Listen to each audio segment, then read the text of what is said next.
What's going on, ladies and gentlemen? I am here with my man, Austin Distel, and a nice background. And I told him before we actually started talking, I said that plaque that's behind him on the left, that Two Comma Club plaque, is better than the Grammy, right?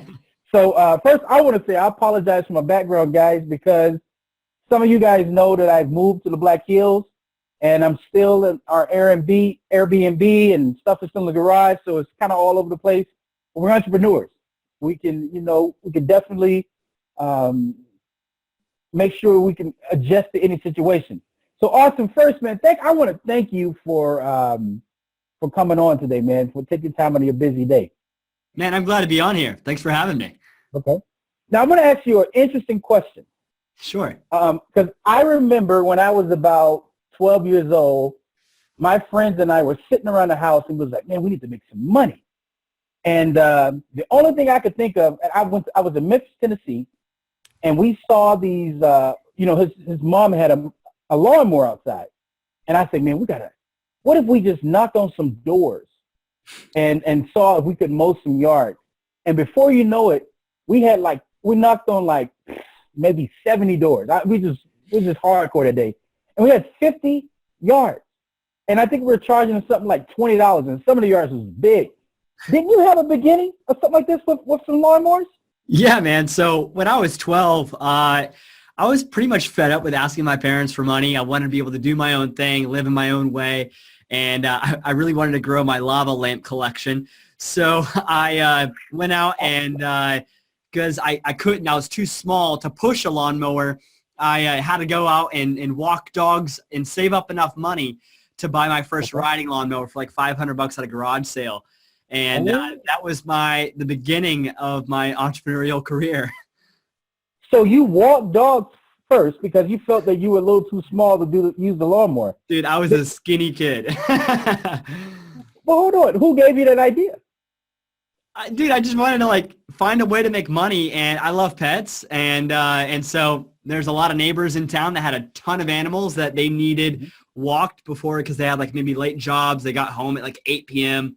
So I'd go and walk their dog or, just clean up the leaves or something. I did all these odd jobs. It wasn't only walking dogs.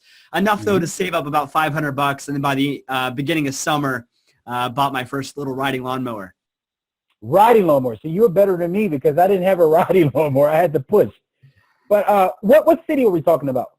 This is in North Atlanta in a little city called Alpharetta. Okay. I noticed the twang in your voice. I heard that Southern accent. Yeah. Okay. So Atlanta. All right. So mom and dad, were they job people, corporate, or were they entrepreneurs? There's an interesting dichotomy in my family. I come from a divorced family, and my mom is very much she has her own business, by the way. She's always been very independent. She's a massage therapist and has done an amazing job of just really hustling and I think instilling that in me that, you need to not ask for favors, but you need to be, not dependent on other people, but do it yourself. And, if it's meant to be, it's up to me, that kind of mentality.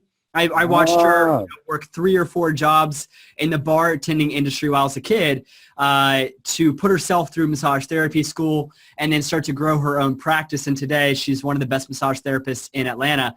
And then on the other side of that, I have my dad, who's probably the most gentle, loving, amazing guy who has all these big dreams. In fact, right now I'm working with the Peace Corps and trying to get him to go out to Eastern Asia or into the Caribbean and help out a lot of orphanages and in basically all these third world cities that need help.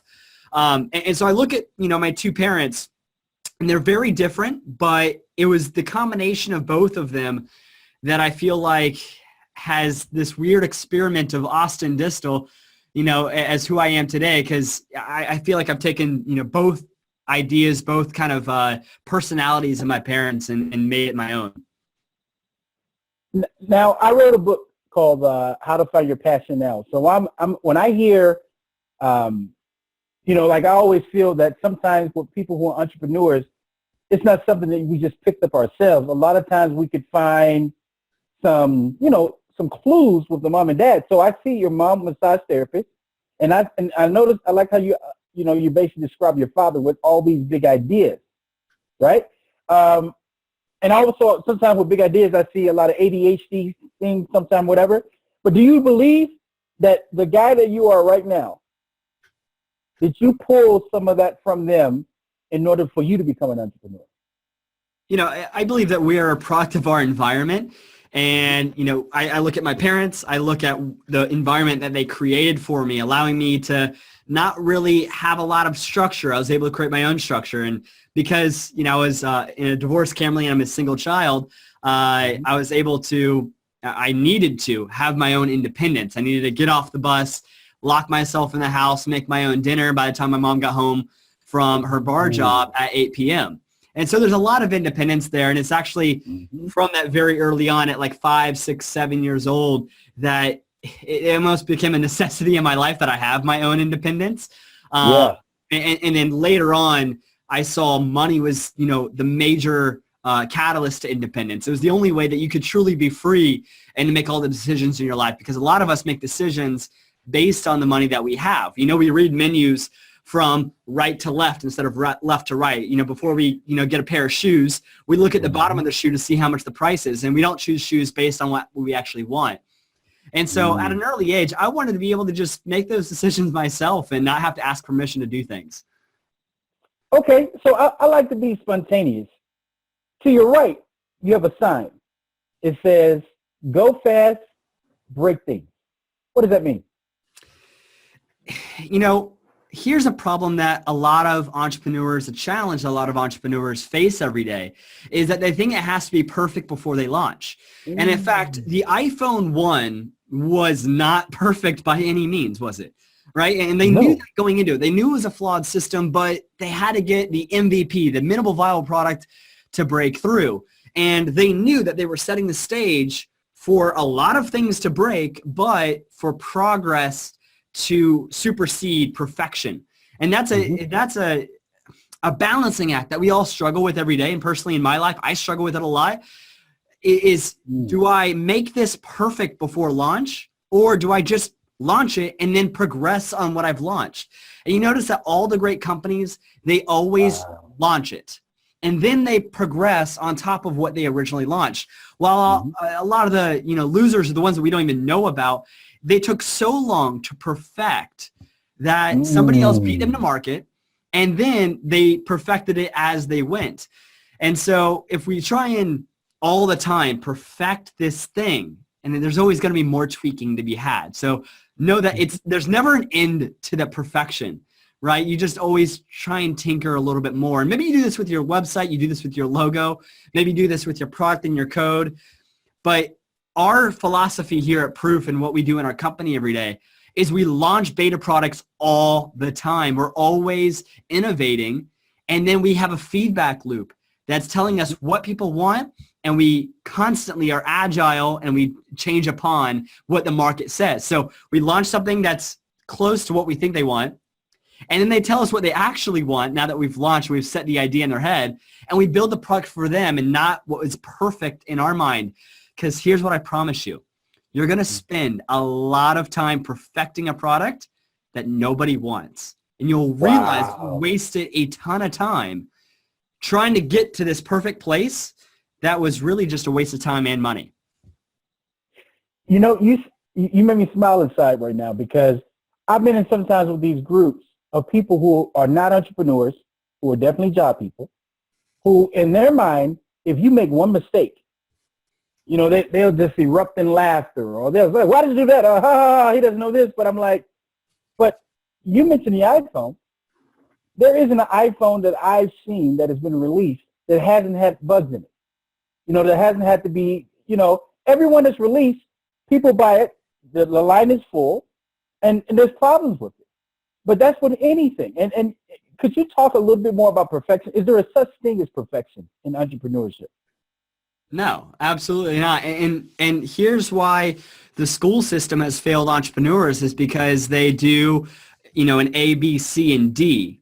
There's no multiple choice. There's no fill in the blank answer at the end of this. True or false, who's really to say, right? It's all based on opinions. And so when I look at the mold that school systems have made, it's not great for thinking outside of the box. And so if you are an entrepreneur, you need to realize that perfectionism is a tool designed by the school system. It's not designed by creative and innovative thinkers. So the moment that you release yourself of those chains, you're now actually able to create things that nobody has thought of before and actually be original. You know, I'm a big reader and researcher, and I read a story about Einstein. And the way Einstein was treated in school by some of his professors, and he was called an idiot, he didn't know this, he didn't know that. And I'm like, well, we know about Einstein, but we don't know about his instructors. You know, what is that to say about the schools? And trust me, I'm not down in the school system, because we're going to get into that, because I think you went to some powerful schools. But well, you know what? Let me start there. You went to University of Georgia, right? Is it Georgia State University, or is it University of Georgia? The University of Georgia. But I noticed that you majored in digital marketing, right? Yeah, I sure did. When you were done with that, was it 4 years? 6 years? Like how 4 years? 5. 5. When you were done with that college education, did you have enough information to launch? So, I mean, I've always had a business on the side, and so I didn't let a graduation date stall me from launching my dream and my business. In fact, while I was in school, I was buying courses from, the internet gurus that we know today. And I was learning on the side on top of the digital marketing program. And in many times there were times I was able to input into my class what was happening in the real time and not in the 2 to 3 years delay in which we're being taught in school. Because that's how long it takes to get new curriculum into the school system. And so it's not the fault of the professors all the time. In fact, I had one of the best professors. She owned a digital marketing agency. She had huge clients like Barbie and Sunglass Hut and all these huge companies. Like, she is the real deal.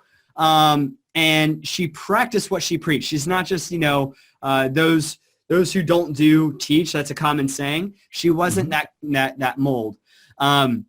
However, she was almost strong-armed by the school system to teach a curriculum that had to outstand time.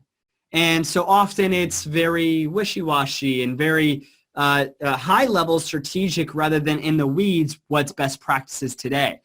So look, at the end of the day, you need to know those things. The strategies, I still think about a lot of the papers that I've done, a lot of the assignments that I did gave me a good fundamental route into what I practice every day. However, it didn't teach me how to make money. That's for sure.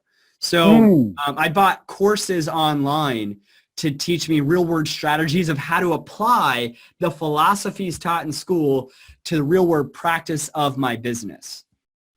Okay, that's great. I should have asked you a better question, which I'm going to ask you now. Why did you choose digital marketing in school? How did you know that was it? I didn't originally choose it. At first, I was actually pre-dental. I started at University of Alabama. I was out-of-state tuition. I was paying $40,000 a year, and it was eating away my tuition. But I got caught up in the fun lifestyle of being an Alabama fan, but at the same time, I also saw they had a pretty good night program and one of the best nursing schools in the country. I personally wanted to go down the biology and med route. So I was pre-med for my first year and a half of college. And I was actually, and this is not, I don't know, a direct representation of my mental capabilities or my IQ. But I had 4.0. I was on the dean's list back then. I don't think it was actually my IQ. I think it was my I can. I think it was my ability to say, like, I can do this. This is me. This is who I am. I'm going to push through and figure out whatever this is. I'll put in the extra work. Often I would have to study 3 times as long than my peers, but I was willing to put in that work to go the extra mile and actually ace the test. And I was so interested in it too. Like, I would, draw out, diagrams of the heart just to be able to learn it better. That's kind of like my personality is I like to draw things. I have huge whiteboards in the office that cover my entire space. You're like Russell Brunson. You're a, what do you call it? The visual thinker? Yeah, totally. Yeah, so I have to visualize it, and so often that's how I passed my studies. Was I would visually draw out what I was being taught, and then kind of like a photographic memory, I would take a picture of what I would see with my mind, and then go into the test. But let me kind of pivot here, because it was during my I transferred from Alabama to UGA, and I was no longer pre-med. I was pre-dental. Just a small change, is more like a change of heart. And you know what? I was honestly not very challenged in school. I felt almost like I was able to have my social life, and I was also have, a good grades. But and I had my little lawn business still at the time, by the way, when I started at 12. So I ended up selling that company when I was 22, about 10 years later. But so I had all of that going on, and I was partying a lot, though, on the weekends. And as a 19, 20-year-old kid, in Athens, Georgia at the time, this is at UGA, that's who my crowd was. So we would go downtown. We would bar hop. There was probably 25 bars or so in one street. None of them had cover, and we would go from one bar to the other. And eventually I got caught with a fake ID and had to go to jail. And, I spent 8 hours in jail. I got out, had probation for 2 years, and that was a struggling point in my life, because it kind of took away my release from all the stress of business and school. And so I wanted to grow in a new way. And it was also kind of a realization. Have you ever been in solitude for 8 hours, like where it's literally just blank white walls around you? Not 8 hours, but I had a similar situation I'll tell you about with the fake ID. But no, keep going. Finish that thought. So if you ever have a chance to basically meditate for 8 hours straight, you come to a lot of self-realizations. And one realization I had about myself while I was in that cell was thinking, I think I can do a lot more. I think that I can, apply what I've learned in my lawn business to online business. I saw a huge trend there. This was like 2012. So a lot of things on Facebook were happening. People were actually making money through social media. This is kind of the dawn of that time. A lot of people before that only saw it as a way to connect with their friends. But it was around that time that I started saying like, oh, I could, get new lawn clients with this. But it was in that time that I really want to learn about other ways to use this skill. And it was also kind of a realization that, it was my environment that put me here. It wasn't only a reflection of me, but who I was hanging around with. It was a reflection of, the goals I had, that, the people I looked up to, like guys like maybe like Dan Blazarian or other people like that are, these, drug-induced party rock star playboys. And at 19 years old, that looked really cool. So look, I'm not trying to, get all like sentimental here, but after I got home from there, I got really bored at home at night. All my friends could go downtown, and I was stuck at home because I was on probation. And so it was during that time that I picked up a book called Rich Dad, Poor Dad. My first book, man. Oh, yeah? Yeah. Dude, that's crazy. So I picked up this book, and I had another epiphany moment when I saw the cash flow quadrant. It's the four categories. You have the self-employed, the employees of the world. Then you have, you have the employees, and then you have the self-employed. You have the big business, and then you have the investors. Yep. And I realized that I always knew I didn't want to be an employee. I realized, though, that because my name was going to be on my doctor's note, and that was my business, and I was basically a self-employed professional, I could never truly have the freedom and separation from money and time and income. The money that I put in, having it work for me rather than me work for it. And that's the circle that most self-employed people put themselves in. These are all your mom and pops. These are your chiropractors, lawyers, dentists. And so I realized literally at that point that I had been doing things wrong and I needed to change it up. So the next morning after reading that book, I went over to my counselor and I changed my major from dentistry to online marketing. Whoa. What did your counselor say? And they don't care. They're like, all right, sounds Whatever. good. Okay, You let's know, do it. Yeah. they have 150 freshmen a day walking there changing their major. That is So true. nobody knows what they wants to do until they're probably in their mid-20s, and you're lucky if you find out that early. You know, I Okay. have a lot of family members that are struggling with this at 45, 55, and 65. They realize Yep. that down their career path, they just did what everybody else told them to rather than following their dream and their passion. So I truly believe that if you're going to look back on your life and see all the things that you did do and regret them. You're going to see all the things that you didn't do in your life and regret those. Often, Yeah. it's because we didn't follow our heart. And I can promise you this much. There's not always a correlation between what you love and what makes money, but there is a 6 degrees of separation between what you love and what makes money. So it might not be that, let's say you want to be like the Mother Teresa of the world and just kind of live, and help in third world countries. That alone might not make money. But what if you created a system that allowed that thing to happen in duplication, and now your impact is larger, and that could make money? So look, what I'm trying to say here is follow your passion, because at the end of the day, you can fail at what you don't love. So you might as well take a risk on what you do love. I love that. That's important. So online marketing, you're in it, you're studying this field now. You say you wanted to change your major. Were you one of those guys that did one of the network marketing things first, or did you? Yeah, totally. So I think that this is a road that a lot of people in the get rich quick money online thing, I still hadn't escaped that wrap around me. And so if you scroll back on my Instagram, and by the way, you'll notice I'm very transparent in my brand, because I don't believe, I know that none of us are static. We're always dynamic creatures. We're always going to be changing and growing to be better. And so I'm not as good as in 5 years ago. I'm going to be better than I am today, but not as good as I will be in 10 years from now. I want to make sure I document that whole process. And so even though I'm not quite proud of the way that I branded myself back when I was 19 and 20, I'm 25 now, being in the MLM space and the get rich quick and kind of selling the dream, I had to go through those progressions to get to the guy I am today. And now I can tell those stories with full transparency and honesty, and maybe, solve that, maybe show you that landmine for anybody listening, and don't go down that road. You don't need to, take a photo in front of a Lambo just to make money. Be who you are, and people will love that journey way more than they will the huge journey, that, you're an overnight get rich quick guy. Say, I promise you this much, man.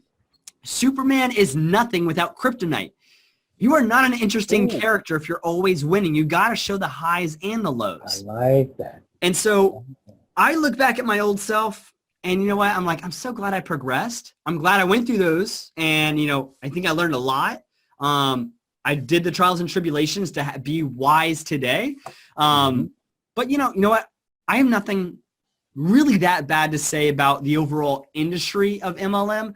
I think there's a few faulty characters and companies. And so it all trickles down from leadership.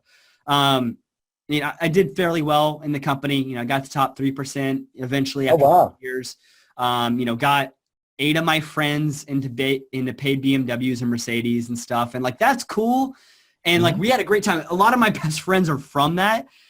But I think that, helped me with my leadership skills. It helped me with my presenting skills. It got me on stage around the world. I was blessed to be able to talk from Amsterdam to San Diego on at least 30 stages. But that was over the course of 3 years. And, I would never trade that experience for the world. Here's what's wrong with that industry is it overpromises and underdelivers. A lot of the products are crap, and a lot of leadership is crap. But if you fix those 3 things, you can begin to create a new culture and, create a theme, a culture within the organization that supports itself. And that's what I love most is it's a breeding ground for entrepreneurship. You can take somebody that's worked a 9 to 5 for, most of their life, and teach them and get around them, get them in the environment that motivates them to learn the necessary skills to evolve from being an employee to being a self-employed and eventually an entrepreneur. My biggest bash against the industry, and this is all I'm going to say about this here, is you're not truly in control of your own destiny when you are in an MLM. It is not your product and it's not your company. And at any point in time, things can happen to that product and to that company that are totally out of your control. So this is true of not only network marketing, but also affiliate marketing, where there's not always multi-tiers, but you're just representing somebody else's company and somebody else's product. Here's the benefit of that. It takes a lot of the risk of owning your own company out of your hands. So you don't have to figure out law, accounting, legal, all of the product manufacturing and everything else. So it's a great gateway drug into entrepreneurship, but it's not the end goal. I like the way you say the gateway drug. Okay. So you get on top with, network marketing. Now, did you work for a couple of agencies or were they your agencies? I never worked for a marketing agency. Is that what you're talking about? Yeah, like a digital marketing agency. No, I never worked for a marketing agency. I had, when I left network marketing, it was mainly because I wanted to explore marketing, online marketing specifically. And obviously a lot of MLMs don't allow online marketing, which is another thing. They control how you promote their product, the job that you're supposed to do. So my grievances are there, yet that's what pushed me away from my old company and put me into my own business. So it took me from dependent on somebody else's product to win to dependent on my own product. And I think back to the lesson that my mom always taught me: if it's meant to be, it's up to me. I knew that if I failed, it was because of Austin Distel. And if I won, it's because of Austin Distel. It's not going to be because of somebody else's products. It's not going to be because of somebody else's comp plan. At the end of the day, the company I worked for was writing my paycheck. It wasn't written by me. And as much as I used to say in all my presentations that you finally get to write your own paycheck, I look back on it now and I see those words as basically meaningless. And so I look at my agency was the catalyst for me to take to amplify the leader and the skills I needed to be to go from being a marketer to a CEO, and think about my own company, my own brand in a different way. But Austin, something happened when you were in school, when you were partying and the fake ID, we got all that. But here you are in the network marketing company and you make it to the top 3%. Where do you get your drive from? Were you like a guy that after that lesson and you had the meditation and everything, were you a guy that just really put his head down in his books and say, hey, I need to learn strategy. Hey, let's have network marketing parties where we learn together. Were you that type of guy in a network marketing agency? I'll be honest. I was not I'm not going to say my company's name, but I was not the guy who beat his chest to the company. I'm the guy who beat his chest to our team. And so we created an organization within the company, our own brand name under the umbrella of the company called Powerhouse. And we had our own culture that was totally different than most of the culture of our company. And it kind of set the stage for others, where we had our own training programs and our own event-based system, where we would have hotel events and super Saturdays and, onboarding calls and leadership academies. So it was almost like I was always reaching to develop my own brand, even though I was under the umbrella of a different company and their own brand. So I wouldn't say necessarily that my role was to be the guy who sold health and nutrition products. I was the guy who helped you set up your own business and get involved in a team that's going to support you like they would support a family member in their own dream. I always said that we don't create, millionaires or, diamonds is, what the rank was. We don't create diamonds. We create the environment in which diamonds are born. See, I'm not trying to change you. I'm trying to create an environment in which you would change in. So I've always thought about the environment. I think that, like I said in the beginning of this interview, we are a product of it. And so it's a very important that you look at who's around you, who's influencing you, who are you listening to on a daily basis, and are they making you a better person or a worse person? Is what you're doing on a daily basis getting you one step closer to or one step further away from your goal? And if the answer is no to that, something needs to change. Either the environment changes or you change your environment, because it's not always the easiest thing for you to say, hey guys, stop partying if you live with a bunch of roommates. It's not easy for you, to tell your family members to stop downing on your dreams. If you truly want to go after something, but you have all this negative attention coming into your head, you need to put blocks against that, or you need to find a way to escape from it. And so I can remember this specific scenario. I was in my my upstairs room in my apartment, and this is in college. I was probably 21 at the time. And so I was probably about 1.5 years or 2 years into my online marketing career. I was doing a webinar at, I want to say it was maybe 2 a.m., but the audience was in Okinawa, Japan. So it was like 2 p.m. their time. And it was a bunch of Navy guys that wanted to start an online business. So that was my audience at the time. And so I remember it was Tuesday. And so I'm like, there's no way it's safe to do a webinar on Tuesday night at 2 a.m. because nobody's going to be partying. I underestimated my roommates that time. And so it was Tuesday night in college, and Bass Nectar and Pretty Lights are playing downstairs at full blast. I can smell all the drugs downstairs. And it was so distracting. I remember getting so mad right before I started the webinar that I put my mattress up against my wall, against my door, to try and block the noise so that my microphone wouldn't pick up the sound from my friends partying downstairs. And so that was my best chance at trying to escape from the environment. Eventually, I had to move out and do my own thing. But I remember the struggles of those times in college when, who I wanted to be and where I was at the time were not aligned. And there was this, cocooning happening where if I really wanted to be, the ultimate, form of what I had to be, I had to first cocoon myself and separate myself from my environment to grow inside. Because I'm sure they were like, come on, bro. I know you want to come out and party, man. Leave the webinar alone. I'm sure you got all that. Dude, all of it. Wow. Okay, so I don't want to miss any part. So we see that you were strong in the network marketing. What was after that? So it was around this time. Well, right after that, I went straight from network marketing to starting my own branding agency. It was called Bravado Branding. And it was focused mainly on websites, graphic design, and videography for startups that didn't have enough money. It was Bravado Branding, building your brand without breaking the bank. So I have a few notes to my old self if I could go back in time. And I wish I didn't, position myself to be a price competitor against all the other agencies. The price to the bottom, the race to the bottom, nobody wins that race.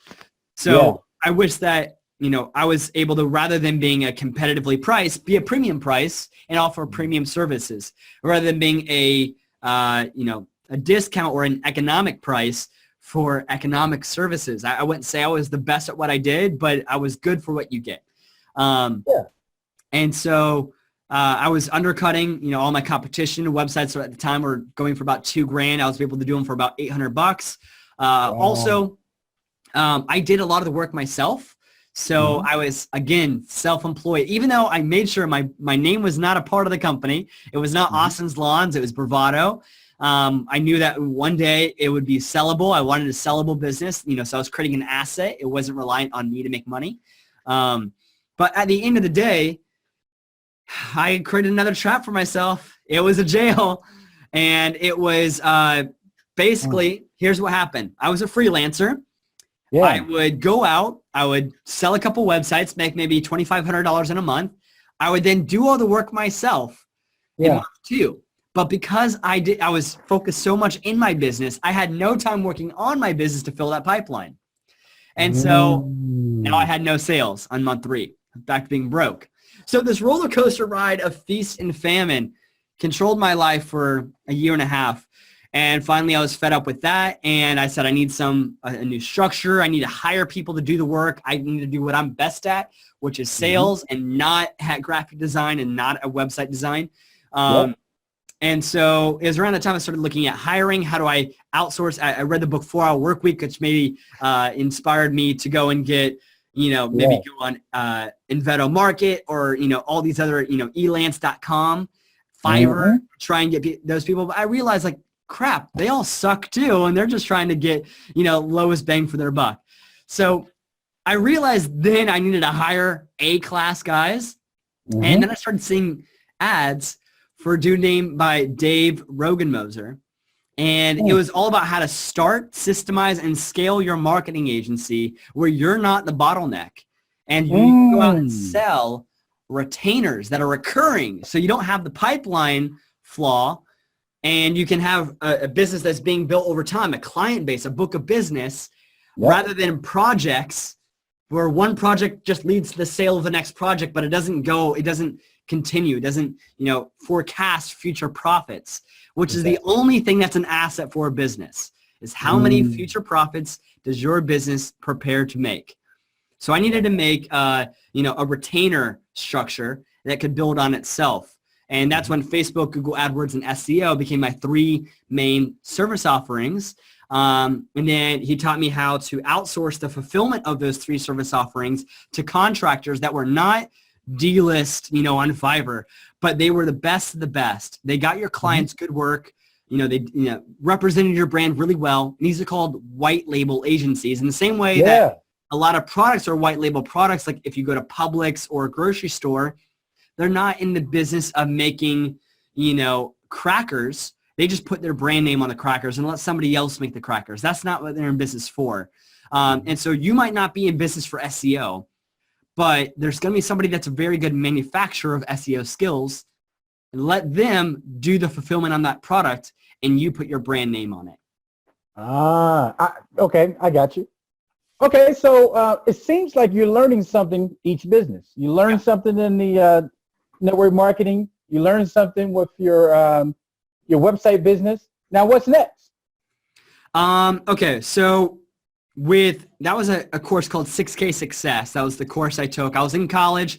By the way, this was when it was my senior year spring break. And I remember how mad my girlfriend was at the time, where I spent our spring break money to buy a $1,000 course to grow my business. And it was tough. I never heard the end of it until 4 days later, when, because of the scripts from that 6K Success program, that I ended up landing my first $1,500 per month client. And we ended up still going to the Bahamas on that vacation. And now I had a revenue stream. And so if you guys are ever scared about, buying into a course or investing in yourself, as much as it might, look bad from people on the outside, what's needed for your business. And you need to make decisions for yourself. I'm so glad I made that decision back in the day. And I know that if I didn't make that decision, I wouldn't be where I am today, because the guy that I'm now teamed up with is the guy who created that course, named Dave Rogenmoser. And you can actually see his name is on this plaque right here. Yeah. So Dave Rogenmoser is my mentor from 6K Success. And he had at the time a $30,000 marketing agency. And because of his course, within about 8 months, I got my marketing agency to about 10 grand a month, and became one of his best case studies. Always there ready to do a testimonial. So if you're in a course, one of the best things that you can do to give back is to, be his biggest marketing asset and share your story and let him market you, because you have an amazing story that other people need to hear to close the gap and to destroy that limiting belief that's holding them back from taking action. So if you believe in the course, make a video testimonial for the course creator. It's going to do wonders, not only for them, because you need to give back. You need to, say as a thank you, help them out. But it's going to do wonders for you, because I was always trying to give back and help Dave as many ways as possible. In fact, I think a catalyst that happened was when Dave was helping his wife, Amanda, move out of Atlanta. And he was up in DC. His fiance at the time, lived, now they're married, was living in Atlanta. And so he was going to fly down and help her move. Well, I was in Athens, about 2 hours away. And I saw he posted on Facebook that he's going to be in town helping his fiance move. I just commented, hey, Dave, I'm like 2 hours away. I'd be happy to move, help you guys move, and I'll drive in. Obviously, no free of charge. So I drove in. I helped them all move. That's where I got to meet him and really, take that business bond to a friendship bond. And over the course of a few months, we really started to become, close friends. So around October, he was looking at the course model of business. And it's great. Okay. It's a great way to get started. You'll see a progression happening here. But courses are a great thing for cash flow, but they're not all that sustainable. And in fact, most of the time they're launch dependent, and they're only dependent on ads. And it doesn't quite grow on itself. Again, it's almost project-based in the same way that my Bravado branding was project-based, because you sell a $1,000 course and then, wait, what happens after that? There's no continuity to it. Yeah. And so he wanted to change the way information was being sold. And so instead of being a $1,000 course, he wanted to put his information into a monthly subscription. Yeah. And so he created a membership company called the Entrepreneur Alliance, which the mission was to, help online entrepreneurs grow a thriving business using specifically honest marketing strategies. Because you looked at all the gurus who were willing to say and do anything just to make a buck. It was a lot of smoke and mirrors and a lot of selling the dream. And so I resonated with that a lot because it's what I saw in the MLM industry, and it's something that I had now almost was magnetized polarly opposite to the other end, where I wanted to be, a good guy and not, try and sell the dream. In fact, almost be, overly humble and, be a helping hand to try and get people to outrank me and, to try and, surpass my level of income. So I personally felt a lot of,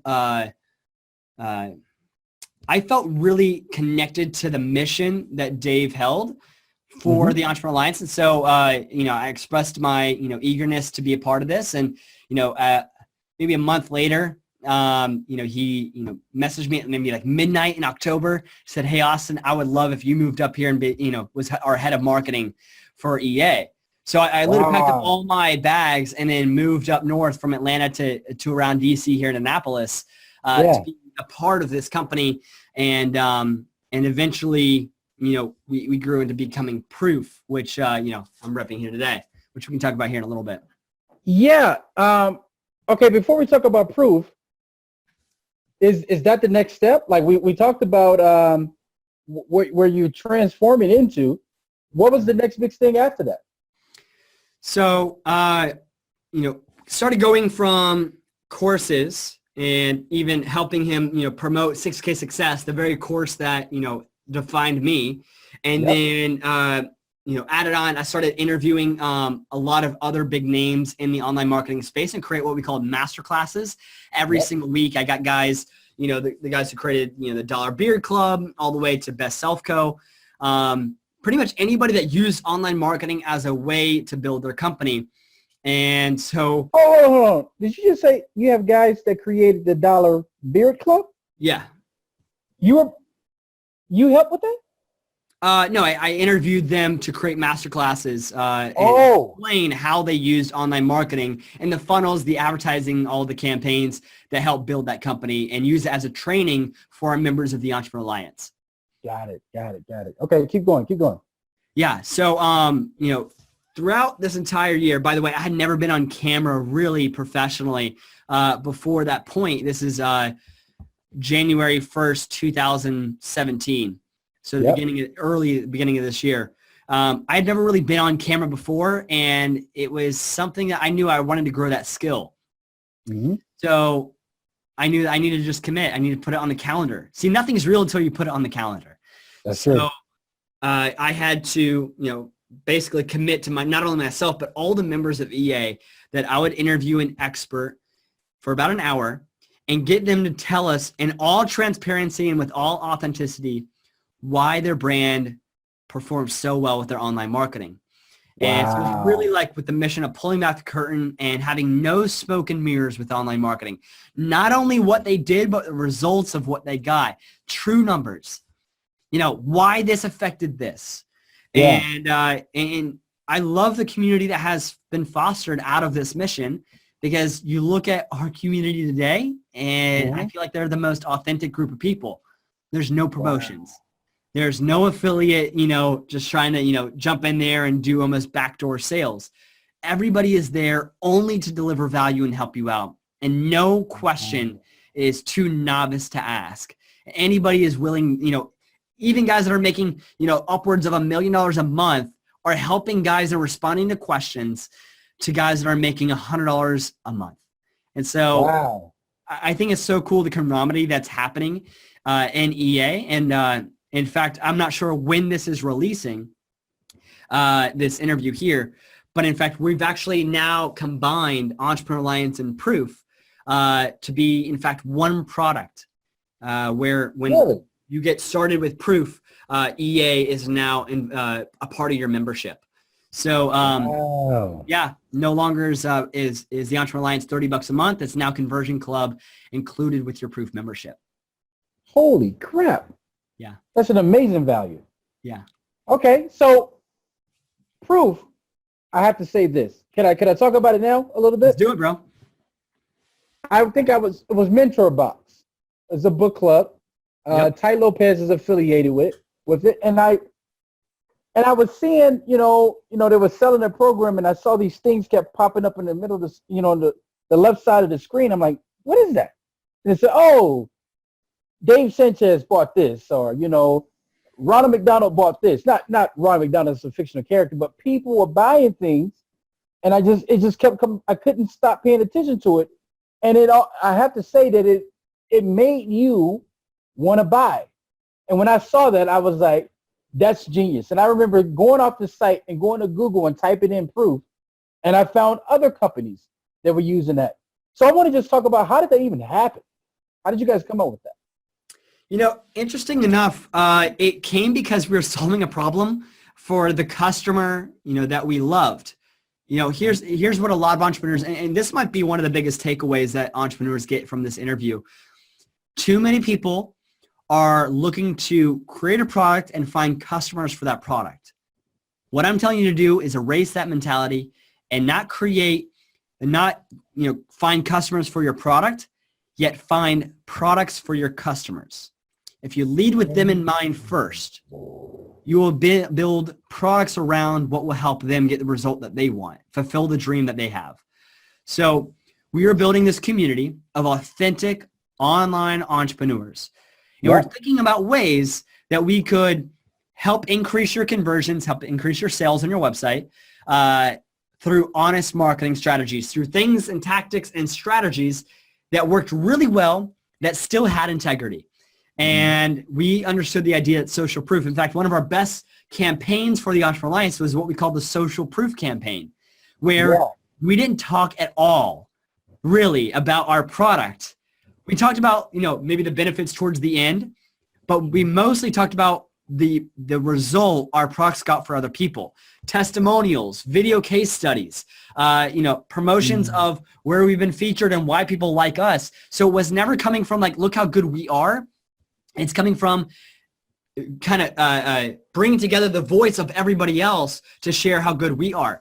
You know, how much more powerful is it to have a wingman introduce you at a bar than it is to go up to the girl yourself and say, hey, you know, I'm all this and that. Yeah. That's right? Very how much more powerful is that? It's very powerful.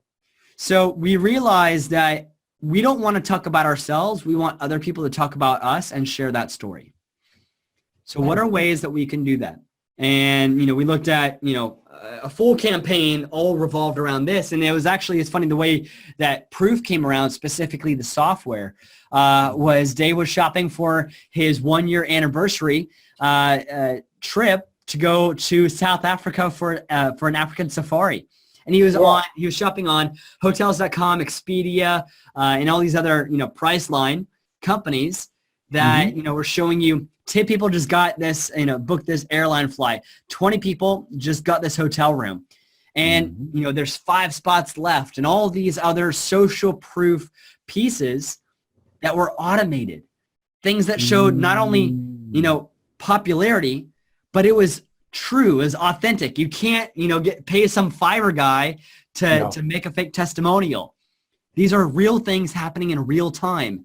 And because it was happening in real time, it increased the effectiveness of that social proof. It created a fear of missing out. And so it literally, without really noticing consciously, Dave spent $5,000 on a trip within a heartbeat on this African safari. And then a few hours later, he's like, holy crap, I literally just bought an African safari for $5,000 based on social proof. And it was this widget specifically that did that. So, of course, as guys, we want to get this on our funnels. Yep. And we tried to figure out what is the company behind this social proof automated software. And we couldn't find a company that was capable of doing this for our funnels. Yep. It was really non-existent. There was something on Shopify that was working, but nothing for the info marketing space that we could add on our ClickFunnels and other landing pages. And so we realized a huge gap here that, maybe we can make this ourselves. And if it works, we can allow other people to use this as well. So that's what happened. We just made it ourselves within 2 weeks. Our developer, JP, got onto it. He's, one of the biggest partners in Proof here today. It's Dave, Chris, and JP, and I eventually came on the team. And so from them, it evolved. It worked for us. Our landing page went from about 43% conversion rate to 64% conversion rate. Wow. Eventually, our lead magnet went from 73% to 95%. Our checkout went from 8% to 16%. And over again, it started working for our own funnels. So then we let some of the guys in EA use it on their site, and it worked for them. And it worked continuously, not only for the same type of funnels like webinar registrations. It didn't just work for lead magnets. It didn't just work for, attendance to your live events. It was working for everything. And that's when we realized we had something really big here, and we can create not only a product, but a full conversion company around this idea of honest marketing strategies and personalization of the internet, which is where we're going. Wow. And when do you say that product is going to be released? It's already released. With Proof and the actual other part also? So right now, Proof has several features. It's not only the live notifications of, John from Maryland just bought this product, 20 minutes ago. That's going to continue to go up, and that's our live social feed. We also have a live customer account or live visitor account. How many people are shopping this product right now online? So this is great for Shopify stores. It's great for, webinar replays. It's great for your blog even. It's going to show, 300 people are looking at this product right now. And that alone, if you include that with scarcity, is an amazing 1-2 punch. But that alone is great to just show how popular your product is and to build trust and authority. On top of that, we have a few other features that I don't need to get into here today, but where we're taking this is the personalization of the internet, and to see what Amazon has done with, their own platform and allowing that same experience to happen across all platforms on the internet. So if you have a ClickFunnels page, you're going to be able to create personalized messages on that page that's going to increase conversions. Because I think we're going to think back in the future. In the future, we're going to look back at this time today and think, how archaic is it that you, Abdul, look at the same exact website that I do? Why? If we have different Facebook pages, we see different ads, you and I, and, at the end of the day, you and I are totally different people. Why are we still being showed the exact same websites? That's what you're saying. So it used to be, and here's the funny thing about it, is back in the day, before social media came around, really the internet, we all used to be shown the exact same advertising. And that's, the time of newspapers, and the time of, radio and internet and TV. But here's the thing, that's not that effective. And you and I both know this, being digital marketers. We understand the idea of creating niche content for a niche audience. Yes. Eventually, we're going to be able to now do that same thing for your website, where it's going to autofill things that are specific to your niche. It's going to know all about that customer already, because we're creating an entire platform around who they are and building that profile to let them know and create a unified experience that is specific to them. So the way that you experience the internet is totally different than the way I experience the internet. Ah, that's brilliant. Man, you guys are doing some innovative things over there. Every day we're pushing the limits here, man. Okay. We are now a team of about 13 people, most of them developers, and every single day we're creating new cool things that we are doing a lot of alpha testing, some really cool beta testing, and I promise you're going to see a lot of innovations from Proof here over the next 10 years. Okay. In fact, not even 10 years. You don't have to wait that long. Within the next 6 months, some groundbreaking things are happening. Okay. Well, Austin, I want to ask you one last tip, because I'm in the middle here. I'm getting ready to go look at a property that I'm in, because all kinds of things are going on here. But I want you to leave one great tip for people who are thinking about marketing or adding some value to their business or sales to their business. What is something that you can leave somebody with to help them? This would be for anybody that's been watching online videos about how to make money online, whether you bought courses or you're just kind of streaming through free YouTube videos on Gary Vaynerchuk and Grant Cardone and all those other guys. If you've been doing that for about 2 years or more, stop consuming content and start building your thing. A lot of us at around that 2-year mark, you know enough to be a worthy component in the space. You have enough information in your head to make a product that actually makes money. Before that, you have to grow some skills. And I believe in, experimenting, getting your hands dirty, but also learning at the same time. But a lot of people, they're just learning to learn. Stop making entrepreneurship your hobby and start making it your business. Ooh. There comes to a point around the 2-year period where you need to actually just create something. I don't care what it is. It can be anything. Be an affiliate for somebody else's product just to get your wheels rolling. Maybe eventually an idea will come. If you build up an audience, you can now find out what does that audience need and build a product around that.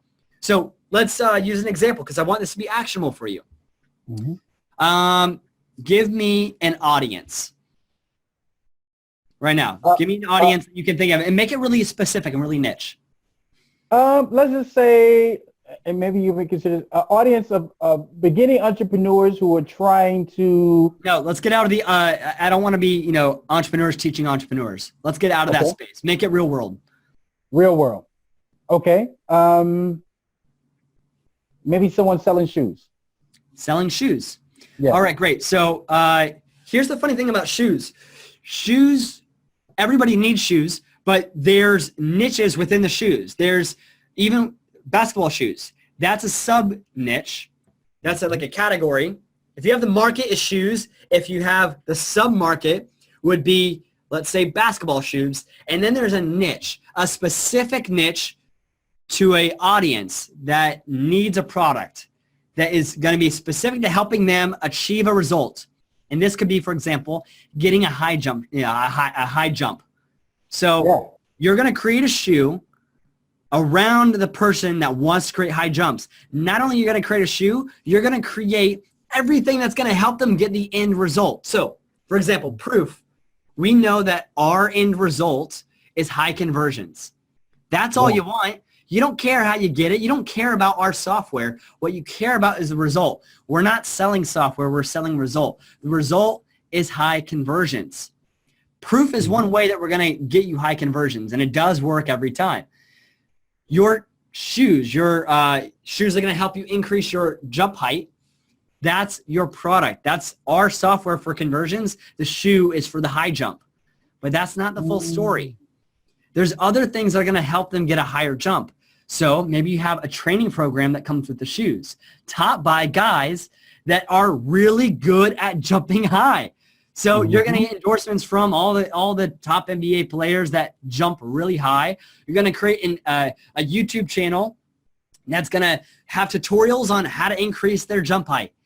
Everything is around the high jump. And now you made a product for your customer instead of finding a customer for your product. Everything is around that. So whatever your niche is that you know really well, I have a buddy of mine in the other room right now that's probably listening to this. His little brother, my friend just helped his little brother start a Shopify store around people who like League of Legends, and more specifically, people who want to do really well at League of Legends, game itself. So what is the type of person that wants to perform really well in the game of League of Legends? They need computers that have high computing time while also giving them the brand love of League of Legends. So he's now created mouses, trackpads, computer parts around helping increase the performance of your computer branded with League of Legends stuff. Wow. That's going to help your site, your computer perform better online so you can make better attacks. I don't really know this stuff because I'm not an online gamer. But what it's been to explain to me is that people that want to get high, do really well in League of Legends, they need a high performing computer. And they also want the affinity and wear the love of League of Legends. So they have like League of Legends, product, like jewelry and stuff and T-shirts and everything around League of Legends, plus the high ticket items such as computer component parts that help you perform better. That is amazing. Wow. Okay. See, that just added 10x to what you were just talking with a person just thinking about selling shoes or something like that. I like the way you broke that down. At the end of the day, you're not selling shoes. You're selling the result of what the shoes get you. And I don't know if that result could be a high jump, or it could be that you just look freaking cool, right? Like that's another result. But know, one, who is your audience? Two, what's the result that they want? Three, what is your product going to be to help them get that result? Man, you're a genius. And I like all the things that you went through to get to the point where you are now, sitting there with the proof shirt on and a part of the company. Gotta rip it, man. Well, man, I wish I could stay longer, but I gotta go look at this other property here. But shout out to you, man, and I wish you much success. And I'm gonna put the link to proof and everything, and I hope everyone goes out there and gets it. And hopefully we can talk to you in the future, man. I love to see what you do, later on in life. Absolutely, bro. We'll catch up. All right, well, take care. Everybody, and you're welcome to reach out to me on Facebook, Instagram, or on my online website at distel.co. All right, my man. Thank you. Talk soon, guys. Take care. All right, so I'm going to take off, man. Thank you for it. We really got to meet this guy here at 5:50.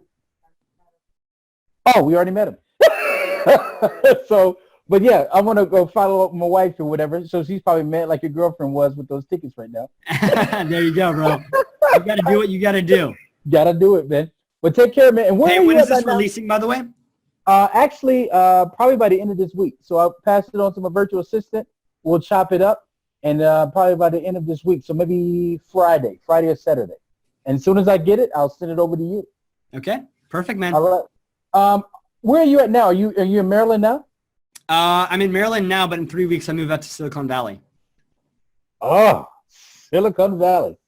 Wow. That's amazing right there. Okay. Yeah. Yeah, we our company just got accepted into Y Combinator, which is the company that the incubator that created Airbnb and Uber and a few other ones. So we're all moving out there. We got a team of seven out of our 13. We all got a house out there, and we're moving in together.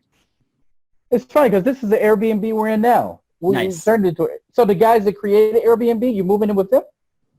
No. So there's an incubator that helps turn startups from $1 million idea to $1 billion idea. Yep. Really competitive to get in, and so we found out last month, but we're not allowed to release, talk about it yet. So that's why I didn't bring it up. So it's kind of all under the radar right now, but it all leads up to demo day in March, which is often where you'll either get acquired or heavily invested into. Wow, that is amazing. I want to ask you too. How do you know JR? Revis? Yeah. Just through the space. I mean, he's a good friend now. Yeah, because I interviewed Dan Henry, who was actually his teacher. And then I know JR came up, but it seemed like JR is doing amazing things now, whatever. But I saw you in the picture. I'm like, is JR affiliated with Austin? But maybe just through the So I had him speak at my mastermind in Atlanta. Oh, got it. Yeah, he seems like an up and coming guy too. Yeah, he's working on things. Cool. Well, yeah, man. I'll let you do your thing. Thank you for everything. As soon as I get it done, I'll pass it on to you. Perfect, man. Talk soon. All right, take care. Bye-bye.